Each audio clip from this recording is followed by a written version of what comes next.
Yeah, Pragul, was that by mistake that you switched on your video? Could you please do that again? Hi, hi, Oh no, Pragul. sir. Yeah, Hi, hi, sir. hi. It's actually really nice to put some faces here. It's actually quite difficult to know if I'm doing good in my session or not, and am I getting through to you or not. So I'll really like some more faces here, right? And if organizers are here, yeah. Hi, Henel. Yeah, right. Hi, how are you? So, could you also ask your friends to come along, right? And I believe there are still people joining us. They are keeping joining. What we can do is we can maybe start the session by 6:10. We can wait a couple of more minutes for everybody to join, right? And in the meanwhile, what I suggest we can do is maybe we can go with the introductory part, right? My name is Vinay Kalra, and today I welcome all of you here in Mining Devs. What we'll do here is we'll try to learn the basics of blockchain today, right? I know that a lot of you have already seen the prices of cryptocurrencies going up and down like crazy, right? And some of you might be thinking, oh shit, I should have invested in Shiba or some sort of such coins that are there, right? And that are really multiplying too much, right? And right now what's happening in the market is it's actually crazy. The What you see, the crypto right now, the market right now, it's very hot. It's moving in a very volatile state, right? So the things are moving up and down at a very rigorous speed. I believe a lot of you might be trading as well, right? Could we maybe have a quick yes or a no? Like we'll keep this session interactive, as interactive as possible, right? So I'll really appreciate if we can have some yes and no in the chat box, if there are some questions that I ask, right? If there are some people who are active traders or are actually watching cryptocurrencies, they are not really investing as well. Yes, but with full loss. Oh, okay, all right, okay. Very few responses. But what is happening with everybody else? Please, if there is a no, go ahead, say a no. Do not just hold back and do not write a response here. I'll really love if you can have an interactive conversation, guys. Right now, what we are gonna teach you is the hottest technology that there is, right? Which has opened up so many jobs. Just go ahead and have a look at the basic salaries that blockchain developers are getting. It's way too much, right? Consider this, that these are the statistics of Glassdoor. If you have a 5-year experience in any IT field, for that matter, in any maybe in data, for that matter, if you have 5 years of experience in data analytics, and if you have 3 years of experience in blockchain development, your salary will be 3 times more than the one earning uh, in any other IT field. 3 times more. So these are the current statistics that is going on, right? So this is as well, as you can see, if you know about cryptocurrencies, if you know about the technologies that are there behind cryptocurrencies, you can actually benefit if you guys are trading as well, right? You can actually see that which asset is a good asset, which asset you can consider as a bad asset, depending on your analysis of the technology that chain holds, right? So what we'll do is we'll cater to all the terms that there are one by one, right? And try to understand the very basic of blockchain, right? Okay, so there are some more replies. Didn't invest but follow this investment. Okay, many people are trying to join. Okay, so please, I believe coordinators will be doing that, right? Okay, I believe there are still people joining us. Nisarg, are there more people that are going to join us?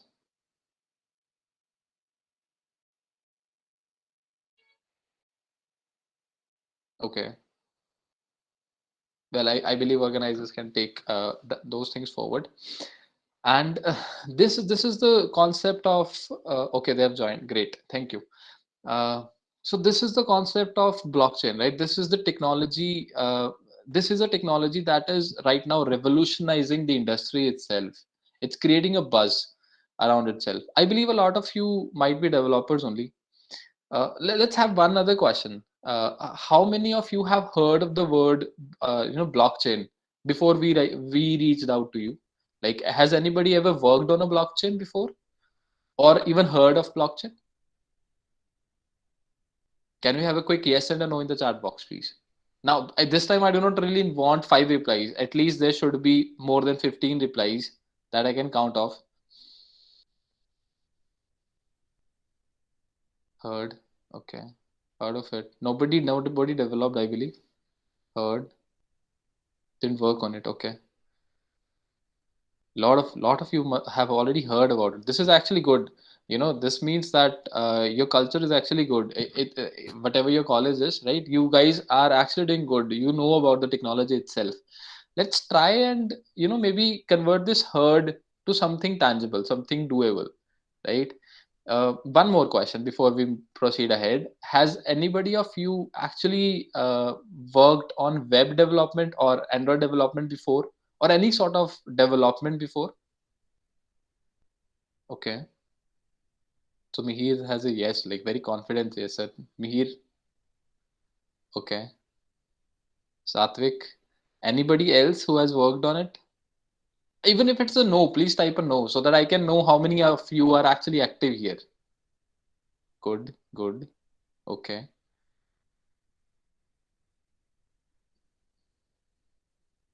okay.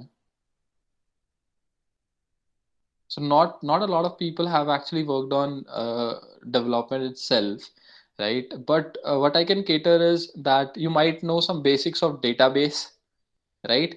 And some basics of coding HTML, CSS, all that stuff, right? So what I'll try to do is I'll try to relate the blockchain itself, the blockchain into the stuff that we know about, right? Some databases that we know that this is tables, this is the table structure, as well as we'll relate it to the when it comes to front end, we'll try and relate it to HTML, CSS, and all those things, right? So on this note, let's get started. So what are we going to cover in this section? Right. So these are the 4 points that we are going to cover in this section, right? Okay. Yeah. So first of all, we'll start with the functioning of a blockchain. What exactly is a blockchain? And then we'll move on to some of the use cases of blockchain. And then we'll see during use cases as to how you, if you are a developer, if you are a designer, if you are a musician, right?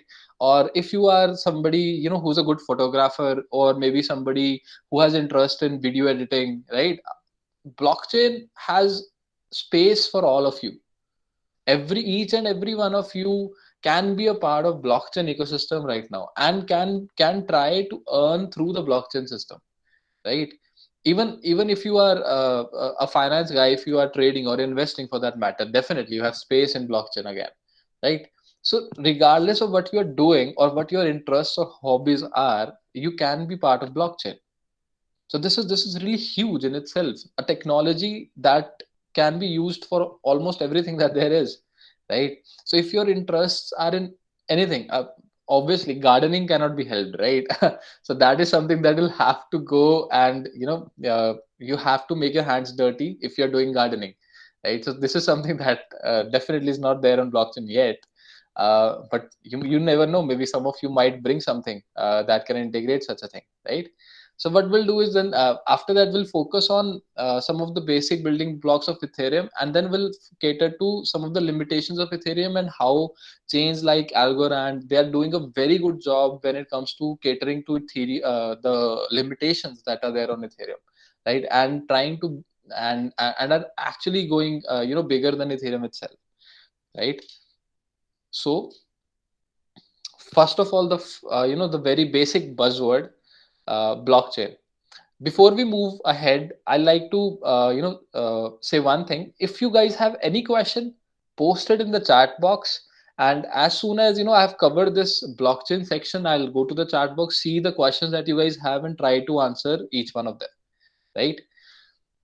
So, what exactly is blockchain? As the name suggests, blockchain is a chain of blocks, right?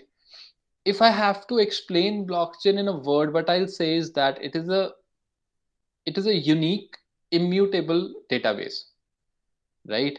Uh, Database, that means that it can actually store information in a very unique way, and immutable means that it could not be changed, right?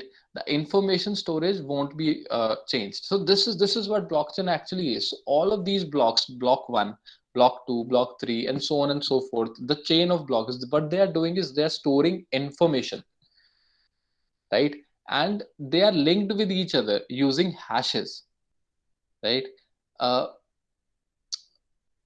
about hashes and about blocks, about the whole chain, let's now, some of you might have already heard linked list. If you can see this diagram, you might be able to relate it to linked lists, right? But it's not exactly like linked list, but you can definitely relate it like that, right?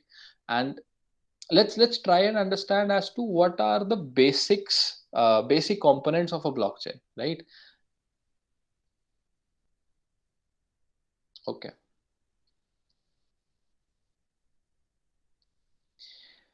right.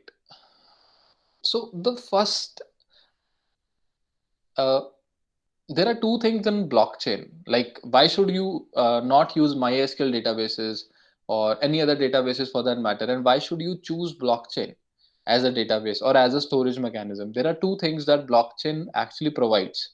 One is security, and the other one is decentralization, right? These two features, we'll see how blockchain actually provides them. So, when it comes to security, hashes are one of the key components when it comes to security, right? Uh, so this SHA-256 is one of the hashes that are there, and these are cryptographical one-way functions, right? So what happens is that when you feed a data in this function, right? So let's say we have a hello world here, right? Every good thing has to start with this. So if we have hello world here, you can see that this hash is changed. Even as I type, even if I keep on typing something, the hash will keep on changing, right? But at the same time, hello world will have the same hash always. So the hash generated for same data is always same, right? And this is one way. What exactly we mean by one way is that you can actually feed data and generate the hash out of it, but you cannot generate data from this hash. So this is irreversible, right? So this is how security in a blockchain is formed. You can actually encrypt the data in like your keys, your private keys, and all that stuff. You can actually encrypt it in a one-way hash. So you cannot actually reverse those hashes and try and guess the data that was there, right? So this forms the very borderline of security when it comes to blockchain. Then we have block, right? This is a single constituent of a blockchain. Now, these are some of the values that are there in a block, right? A block actually has a lot more values than this. This is just for demo purposes only, right? This here is block height. Right now, this is block number 1, so block height is 1. If it was number 2, block number 2, block number 3, block number 4, and so on and so forth, then the block number would have changed, right? 1, 2, 3, 4, so on and so forth, right? So this is block height, a very basic variable, and this here is nonce. What exactly is nonce? Like, I'll try and explain it very briefly, right? If we have to go in detail of nonce, this is going to be another lecture then. Right. So, what exactly is nonce? Miners, they have to guess this nonce value to validate a block and put it into the chain, right? So this is the process of mining, the computational work that miners have to do to guess this nonce. Is what we call, again, the proof of work consensus algorithm is actually based on this fact itself. So what miners have to do is they have to guess this nonce value. right? And then we have the data in a block. So this actually could be anything. You can actually go ahead and type anything. Just notice here that this block has now turned red and the hash has changed, right? So as I keep on typing, the hash keeps on changing. If I change the block height, the hash will change again. Notice the hash, right? And if I change nonce, the hash changes again, right? So all of these values are actually fed in a SHA-256 function that we saw before as a JSON object, and then a hash is generated, right? You can consider this just for learning purposes. It's much more complicated than that, right? But for learning purposes only, you can consider this, that uh, the whole values are actually encrypted and a hash is being generated from these values, right? So now what will happen if I mine this block, right? If I mine this block, you'll see that the hash will change and there will be particular number of some particular number of zeros in front of the hash, right? Those zeros signifies the difficulty of mining this block. So these are just four zeros right now. It's actually more than 10 zeros that are going on, 8 to 10 zeros that are going on when it comes to BTC or Bitcoin, right? So that is the level of difficulty that is there while mining Bitcoin.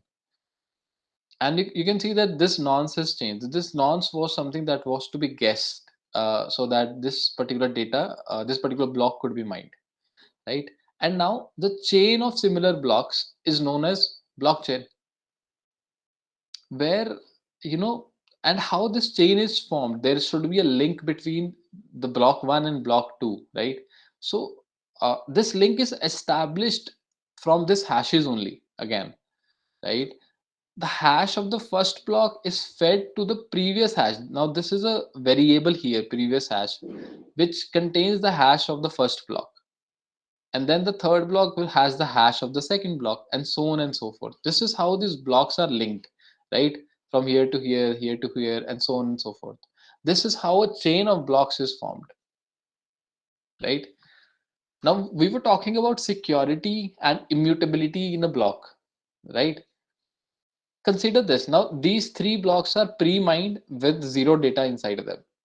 What will happen if I change the data in the third block? You'll see that I've invalidated this block. This block is now red and the data is changed, right? But now what can I do is I can mine this block to make it green, right? I've mined this block. Now this is green. This is okay. Like this was the last block that there is. I can actually change the values here, mine it, add it to the chain, right? But what will happen if I change the data in the second block or the first block? Consider this here. So I changed the data in the second block. What happened is the second as well as the third block, they both are invalidated now. It's not just the second block that is invalidated, the third block is also invalidated. Why? Because when I change the data in the second block, I changed the hash of the second block, which signifies that the third block is now disconnected from the second block. To connect it again, this previous hash of the second block should the hash of the second block should be there as previous hash in the third block. So what I'll have to do now is I'll have to mine these two blocks, right? So it's not just one block that I have to mine. I have to mine two blocks, and you can see how much time it's going to take, right?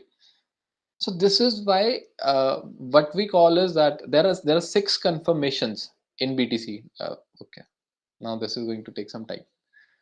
So there are six confirmations in BTC before to make it immutable, to make the whole database immutable. There won't be a 51% attack possible, or changing those values won't be possible, right? So you can see I mined this. I'll have to mine this again to make sure that these are included in the chain. So this is the reason that the data, the previous data, could actually practically not be changed, because it will take a lot of computing power to go back and mine all these blocks and form the longest chain. There is a concept of longest chain. Like if there are parallel chain formed, right, the longest chain will always win. So to be successful in an attack like this, what we'll have to do is we'll have to go back, change the data, and then mine all the blocks before before the next block is mined. So we'll practically have very few minutes to do that, right? So in BTC, that is why 6 confirmations is a limit. After that, the probability of changing that data is very minimal. It's almost tending to zero, that data could be changed. So this is how security is formed in blockchain. You cannot actually go ahead and change the data. Consider this. uh, in banks, what we have is a centralized server, right? uh, if I have some amount in my bank, consider I have like maybe 1,000 rupees in my bank. What I can do is I can go to my bank and I can change, if I have access to that server, I can actually change that value and make it maybe 10,000, right? Now this is a hypothetical case that I have access to my bank servers and I can go ahead and change that particular value, and I can have maybe a lakh rupees as well, right? At the same time, this is something that is not possible in blockchain. You cannot go and change the values and change the number of coins that you have. So this is that secure, right? As well as this is decentralized. There were two things, right? If you remember, one was security, the other was decentralization. And decentralization is achieved uh, using nodes, basically. Now this blockchain is actually stored in multiple nodes, not just one place but multiple places, right? And all of those nodes are kept in sync with each other. So if one block is published through one node, all of the other nodes, if they confirm that that block is valid, they'll all include it in their ledger as well. So this is a physical copy present in multiple nodes around the globe. So this is not just one singular copy present in one place, but multiple copies present almost everywhere, right? So this is the basic of blockchain. Now, do anybody has have any question till this point? We can take some questions if we have right now, right? Or else we'll move on. Are there any questions? Okay, if there are, do type it in the chat box and we'll get back to it later, right? And okay,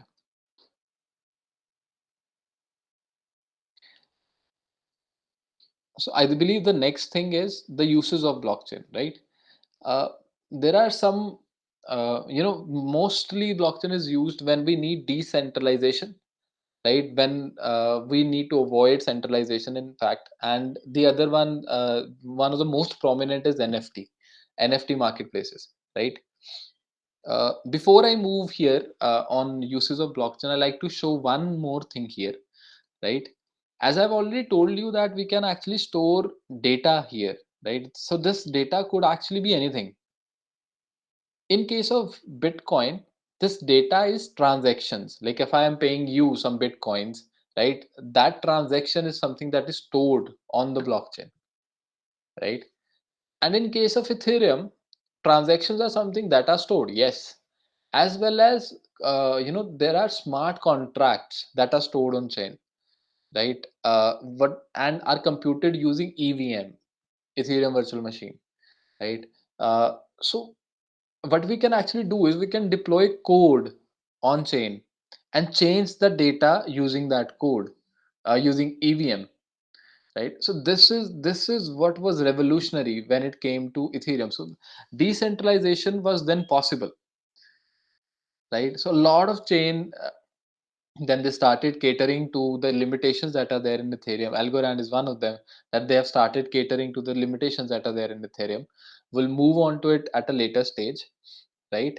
And you know uh, consider this, that what these smart contracts are, these are just a way to interact with the data stored in the blockchain, right? Let me show you a very basic smart contract.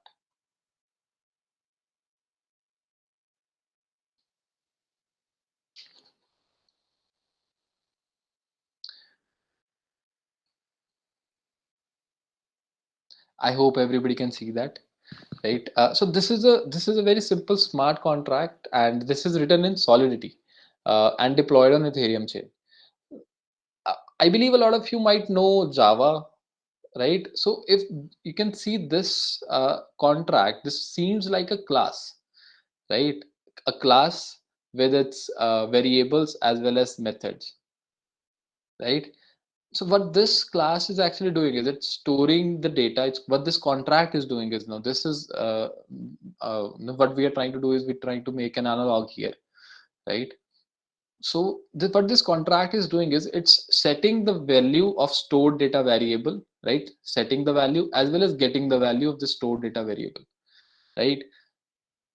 So as I've already told you guys, consider blockchain as a database, right? And contracts are a way to deal with that database, right? Or to update that data, to set that data, to get that data, right? Or to delete that data for that matter.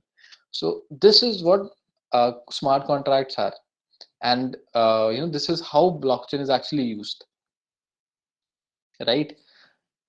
So if if you think that smart contracts are difficult, I believe that after watching this you should have very simple understanding as to smart contracts are definitely not that difficult, right? And these are comparatively very easy. You guys have already making classes and all that stuff for very long now, right? And learning a language like Solidity is already very simple, right? Even you don't really have to learn Solidity. If you are very good in Python, you can what you can do is you can go ahead develop a smart contract on Algorand. So they have their own libraries available, right? And the docs that are available will share those docs as well along with you, along with all the other stuff, right? So this is what a smart contract looks like, and such smart contracts are very very powerful. What they can actually do is they can create a lot of good stuff. So consider this. You might have heard of Aave, of you might have heard of Uniswap or some DeFi projects like these.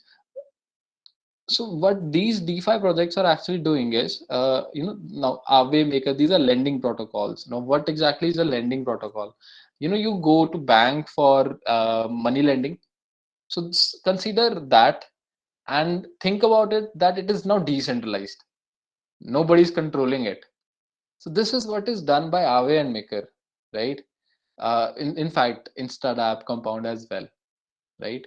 A lot of you might have the investors here. They might have traded on NSE, BSE when it comes to stock markets, right? So NSE, BSE, they are again centralized, right? Think about a system where your trading is decentralized. Nobody's controlling the prices. The prices are actually controlled by decentralized methods and algorithms itself, right? So Uniswap is one of them. Curve Finance is one of them. These are DEXs, decentralized exchanges. These are all smart contracts, right? And you know these smart contracts are doing all these things for them. Decentralization is achieved using these smart contracts, right? So we actually have a lecture tomorrow, right? If you people are actually interested in how to build a smart contract, right? You guys can definitely come, and we have a lecture on a similar time only, 6 to 7. We'll share the link of that lecture with you as well. In that lecture we'll explain as to how to create a decentralized application, and very very soon, like it will take 15-20 minutes to get started with the decentralized application, right? So we'll urge you guys and definitely recommend to attend that. And we'll share the links in the chat box as well as along with the organizers as well, right? So the people interested can definitely join and see as to what exactly is the hype about the whole DeFi space or decentralized finance space or decentralized space in itself, right? There is one more thing that now this is one of the use cases of blockchain. We can achieve decentralization through it. So nobody now is under control of your data, and you are the one who's the owner of it. So this is the why of blockchain, right? There is one more thing though. A lot of you might have heard about NFT as well, non-fungible tokens. These are also something that are exploding the market right now. People are actually buying these NFT marketplaces, or actually, what they're doing is they're buying NFTs, or listing their NFTs here. So a lot of scope here as well. Now, this platform is for the designers that are there, designers, video, the artists that are there, right? The musicians that are there in this platform. Just a second, it might take some time to load, right? Right. So you see, they have actually, there are people who have listed their art pieces here. They have created some art pieces, they have listed it here, and then they have a price tag on it as well. So this is, uh, consider this, that one Ethereum right now, I believe, is more than 3 lakhs. So the price that they are asking of their art pieces, right? So they are actually selling it here. There are some people who are even buying it, right? So that is why people are actually listing it here. You can list your music here, you can list your art pieces here, or you can list your videos here, gifs here, right? If you're animators, so you can actually list anything here. So this is the place where you can earn using your art pieces if you are actually good in your art, right? And as well as you can spread it in your community that you created an NFT here, right? So these are some of the uses of blockchain, right? And some of the other usage, it has huge use cases in finance, for sure, right? It's actually made for finance. There are a lot more uses of this instead of finance. Like one of them is supply chain and logistic monitoring. Now this is something that is really huge. A lot of companies are working on supply chain management using blockchain. Blockchain, uh, what we call blockchain, now this is a public ledger. This is another name for it, right? Public ledger, a ledger that is available to everybody. Even you and me, what we can do is we can go ahead and see the transactions that are happening right now. Like if you guys want, I can maybe show you. Let me show you of Ethereum only.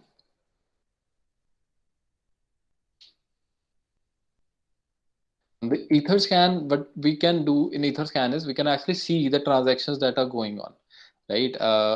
And now this is the latest number of block that was actually minted. One, just have a look at the number of the block. This is block height again, right? And then block reward. The reward for mining it is 2 ether right now, right? And when was the block mined? Difficulty of the block. What was the gas that was used? Right? All of these things are here, right? Let's see if we can see some. Okay, there was transactions. So this is what transaction looks like, right? Now these are latest transactions that have happened, and this is what a transaction looks like.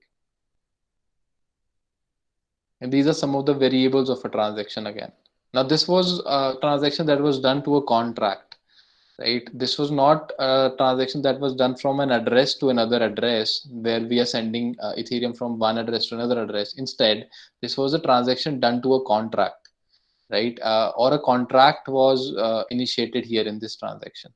So this is how a transaction of a contract looks like. This particular thing, it changes too. In this case, it's a contract. Otherwise, it would have been an address just like this, right? And a lot more initiatives are actually taken right now to improve the performance of Ethereum, right? But at the same time, it's limited. As you can see, the gas fees right now is a lot.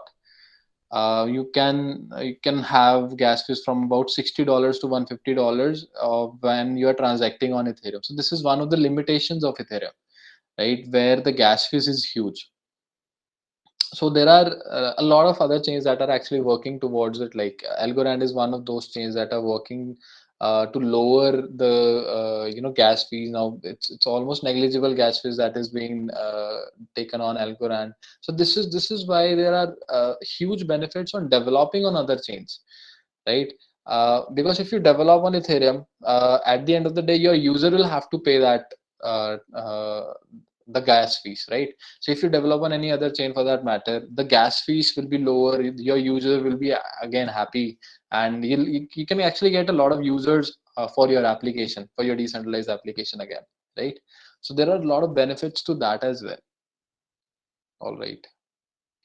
And definitely, if people are interested in creating a DApp or creating a decentralized application, what we'll suggest is definitely tune in tomorrow. Uh, we have a lecture where we are catering to how to create smart contracts in a very small period of time, right? And you can actually get started with creating a smart contract in just 15 to 20 minutes, right? And it's going to be huge, right? For everybody, it's going to be very informative, because right now what, as a developer, I can feel is one of the bigger issues that you guys have is or the bigger question that you guys have is how to get started in the blockchain space, right? So the first answer that comes to my mind is like the way I actually started was to develop a contract. However simple it would be, just go ahead, develop something. That is what is should be the starting point, right? So in tomorrow's lecture we are going to cater to that starting point, specifically that starting point. Right now I can only say you the starting point because you guys have very basic information about what exactly blockchain is. But using this information now, tomorrow's lecture would be really profitable for you guys, because now you can actually understand what a smart contract is, or how to build a smart contract, right? uh, we as a developer, we will not go ahead and try and build a blockchain in itself, right? That is something that is a huge task in itself, so building a blockchain. Instead, what we'll do is we'll go ahead and deploy apps on existing blockchains, right? All of those blockchains, most of the blockchains have support for smart contracts, right? So where you can build code and interact with those chains, right? And they have mediums to interact with those chains as well. So what we'll be doing is we'll be building apps on top of it, like some of the apps like this only, like this NFT marketplaces that are there, right? These are also some application in itself, right? Such applications could be built, or Uniswap, dexes, lending protocols. Now there is a lot of scope, like people are doing a lot of things in web3, right? And okay, web3 reminds me of one more thing that I want to show you guys.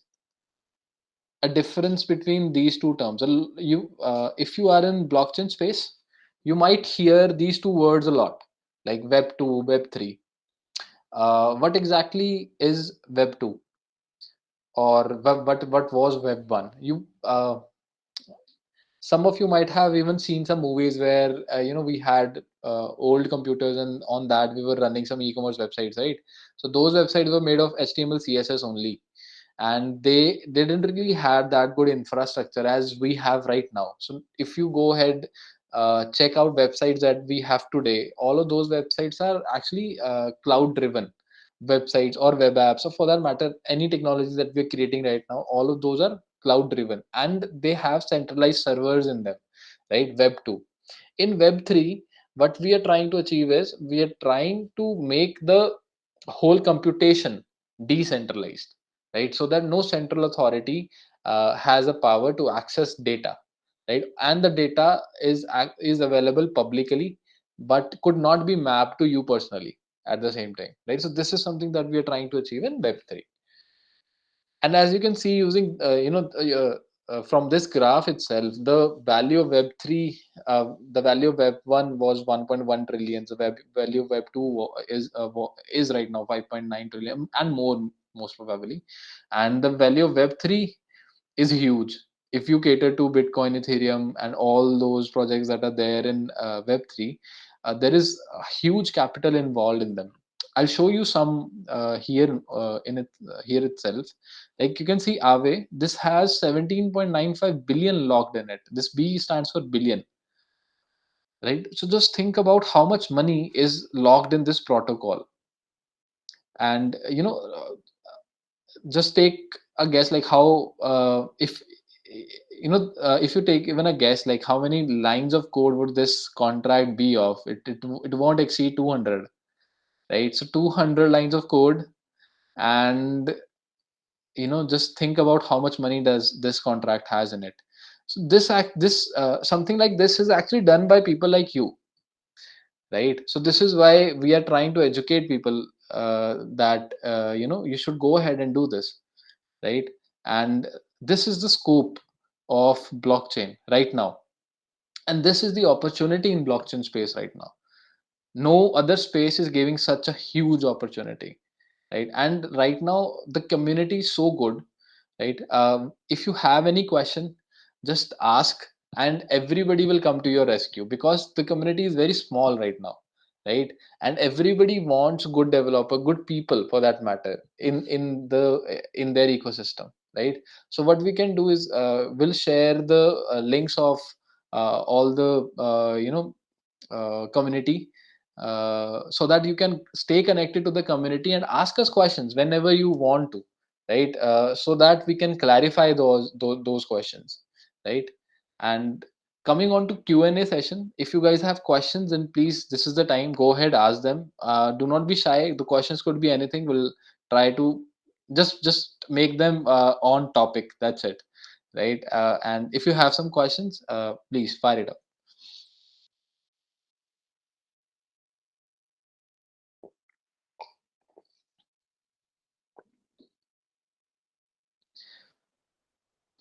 In the meanwhile, questions are coming. Do stay connected to the community, right? And because even when I first started, I was uh, looking for a lot of things, like how to get started was one of my first questions, right? So one of the things that I did was I stayed connected with the community.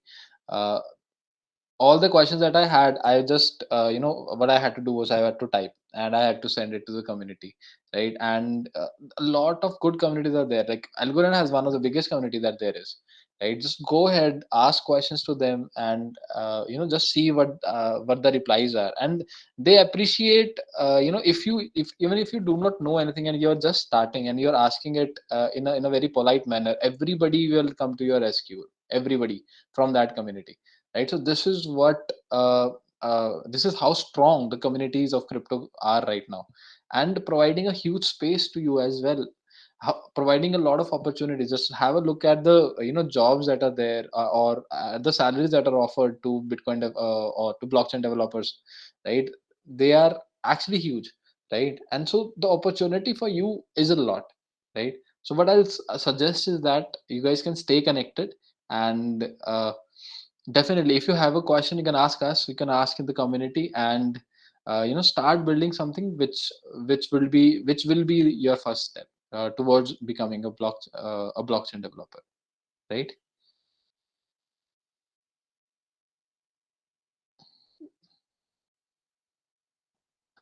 Okay, I could not be that clear that there is no question at all. Okay, I hope everybody understood the lecture. All right.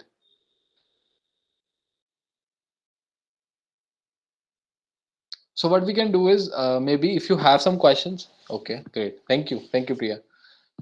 So what we can do is, if you have some questions, we can maybe take it tomorrow as well in the session, right? And uh, what we can do is, maybe even what we'll do is we'll show you how to create a decentralized application, like from basics, and that would be something very very that will clear a lot of doubts that you guys have, like how all of these protocols are made, or how what is the technology behind it, and how to actually achieve all these things that I've said in practicality as well, right? So we'll hope to see you all there tomorrow, right? And we'll share the link with the organizers as well, and the links are there in the chat box as well.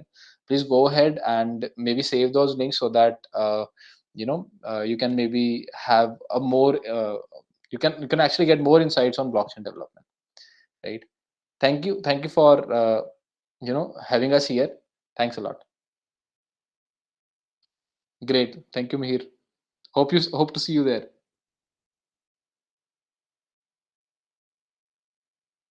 Bye bye. Bye everybody.